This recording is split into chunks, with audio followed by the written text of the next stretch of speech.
Bonjour. La leçon de ce mardi 21 va consister à réduire des figures, ce qui est un petit peu l'inverse d'hier. Hier, on agrandissait, donc on multipliait. Aujourd'hui, on va réduire. Et donc, on ne va plus multiplier. Nous avons ici Maël qui souhaite à présent réduire une figure. Il vous explique, pour réduire une figure, il ne faut pas multiplier, puisque ça agrandit, mais par contre, donc on va faire le contraire, c'est diviser.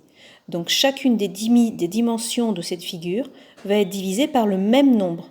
C'est-à-dire que si par exemple je vais diviser ce côté par 3, eh bien celui-ci devra également être divisé par 3. Cette mesure-là sera divisée par 3 dans la figure réduite. Les nouvelles dimensions sont donc des mesures, c'est le tiers de la mesure d'origine, puisqu'on a divisé par 3. Je vous rappelle que diviser par 3, c'est une fraction. Donc on a divisé le nombre par 3. Voilà.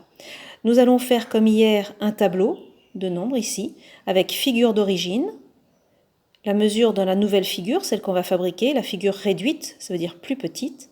Et pour passer de l'un à l'autre, on va donc diviser par 3. Si dans cette figure, mon côté mesure 6 cm, dans la figure réduite, il ne mesurera plus que 2 cm, c'est-à-dire 3 fois moins. Je divise par 3.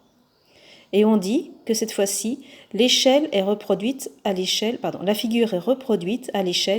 1 tiers. Ça veut dire qu'on a divisé par 3. Donc quand on agrandit, on multiplie. Quand on divise, on utilise une échelle qui est en fraction ici. Ça revient à donc diviser par le nombre du bas. Voilà. L'inverse d'une réduction de l'échelle 1 tiers, c'est forcément l'inverse. Si je réduis, j'agrandis. Le contraire, c'est agrandir. Et donc, je vais multiplier par 3. D'accord ?